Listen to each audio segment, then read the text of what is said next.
Hola, buenos días, estudiantes. ¿Cómo están? How are you? So today we are going to talk about ser versus estar. They both mean to be. So to be or not to be. So this is how you conjugate the verb ser. Okay, this is the permanent or mostly permanent form of the verb to be. You use it in situations like descriptions, relationships, time, date, origin, and nationality. And the first person ends in OY, so it is soy, I am, and it's first person. Tú eres is the second person, it means you are. Usted is the formal form of you, and tú is the informal. So they're both second person, but since usted is conjugated in the same as the third person, he and she, él and ella, it's in the third block. So it would be él, ella, es, he or she is, and usted es, and you formal are. Nosotros somos means we are. Vosotros sois means you all are, and it is informal and it's only used in Spain. Ellos, ellas means they, and that masculine is the ends in os and as ends in as. And son means are. They are. And ustedes is the formal plural form of usted. It means you all are. And so this is a conjugation. It's first, second, third person singular and first, second, third person plural. And you're always going to conjugate verbs in this format. So I hope this all makes sense. This is the temporary form of the verb to be, estar. Estar is used for temporary situations, feelings, like when you're asking someone, how you doing? ¿Cómo estás? You use it for temporary situations, feelings, present progressive, certain temporary conditions, and you use it for location or position. So here's the conjugation: first, second, third person plural, singular, and first, second, third person plural. Yo estoy, I am. Tú estás, you are. Informal or familiar. Él, ella, usted está. He, she, or you formal. He, she is, or you formal are. Nosotros or nosotras estamos, we are. If it's only a group of girls, it is estamos, and it used the nosotros form, which means we, when you're including yourself. Vosotros estáis or vosotras estáis is used only in Spain. It means you all are. And ellos, ellas, they, and están are. Ustedes están, you all are. Keep in mind that the vosotros and vosotras is the informal form of you all, and the ustedes is the formal form, formal plural form of you all are, and usted is the singular form, you. So I hope that makes sense. And the examples, en la biblioteca, in means in, on, or at. It shows location or position. The nosotros form, estamos corriendo, means we are running. That's a present progressive tense. To look more on the present progressive, we'll talk about that later. You can look it up in your textbook, or you can look it up online. Let me see. Vosotros estáis means you all are. En el patio, that shows location, in or on the patio. And the last one, cansados or cansadas, if it's a group of girls, it means tired, and that shows feeling. I hope that all helps. So for this slide, we have an acronym used for the verb ser and another acronym for estar, PE doctor and place. And you use ser for possession, like, for example, ella es mi madre for events. For example, el concierto es a las 8. Descriptions: yo soy alta, yo soy baja. Origin: yo soy de los Estados Unidos. Characteristics: it's the same as the D in descriptions. Time, date, qué hora es la 1, son las 2, and so forth. Occupation: yo soy profesora.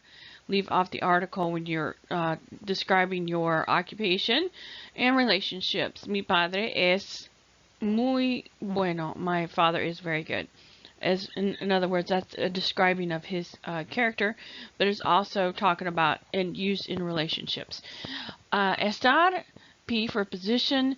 For example, el libro está encima de la mesa. The book is on the table. Location. Yo estoy aquí. I am here. Actions like the present progressive. Yo estoy hablando. I am speaking. Conditions. Certain conditions like yo estoy bien. Yo estoy mal. Yo estoy más o menos. When asked, ¿cómo estás? Right? How are you? Emotions. The same thing. So use estar for temporary conditions and location, and use ser for permanent situations and the other list here. I hope this helps.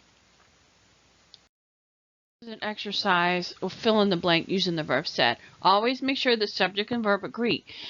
The first one is son los libros. Son los libros de Juan. They are the books of Juan, and this shows their this is possession. Okay, they are Juan's books. And the reason it's plural because libros is plural, so always look for the subject and make sure that verb agrees. El concierto es a las 3. The concert is instead of are. Okay, so it's a singular form. If the subject is singular, then the verb must be singular. And the whole sentence is el concierto es a las 3:30. The concert is at 3:30, which means 3:30. So the D for descriptions, use look at the subject, el chico, the boy, es guapo, niño, chico, muchacho. They're all synonyms meaning boy or young man. Los chicos is a plural form. Son guapos. Son is are. They are good looking. Yo soy de Guatemala. This shows origin. I am from Guatemala. Tú eres de Venezuela. You are from Venezuela. Sí, mi madre es buena. My mother is good. Buena is an adjective that goes with the permanent forms of the verb set, of the verb to be. And bueno, buena, buenos, and buenas goes with ser. And bien, mal, más o menos, all of those words go with estar because they're temporary. So there's certain adjectives to go with ser and certain adjectives to go with estar. Nosotros somos amigables. We are friendly. ¿Qué hora es? Es la 1. Son las 2. The O for occupation. Mi padre es profesor. Mis padres son abogados. My parents are lawyers. The R for relationships. Ella es mi hermana. She is my sister. Ustedes son sus padres. You all are her parents. So once again, subject and verb must agree. So for this slide, these are just examples of when to use the verb estar for position, for example. Cerca de means near. So it would be la silla está cerca de la mesa for this one. La silla está cerca de la mesa. And then to say far from, you would say la silla está lejos de la mesa, far from the table. Encima de means on top of. El libro está encima de la mesa. El libro está debajo de la mesa. Inside. El coche está adentro del garaje or garage, depending on who you are and what dialect you're using. El carro or coche está afuera del garage or garaje. There's other words for garage, so it depends on which country you're talking about. To the right of, el árbol, the tree, está a la derecha de la casa. The tree is to the right of the house. A la derecha de la casa. El árbol está a la izquierda de la casa. The tree is to the left of the house. Delante de, in front of, or enfrente de, also meaning the same thing. La persona está delante del coche or carro. La persona está detrás del coche o carro. En means in on or at. The paper is inside the table. El papel está en la mesa. Alright, on the table, el papel está sobre la mesa. Also, sobre means on, over, or above. Al lado de means beside. Those three words mean beside, and de goes with all of these position words. La niña está al lado de la otra niña. The girl is beside the other girl. The boy is between the two girls. El niño está entre las niñas. El niño está entre las niñas. Great job, buen trabajo. I hope this has helped explain the differences between ser and estar. Muchas gracias. Adiós.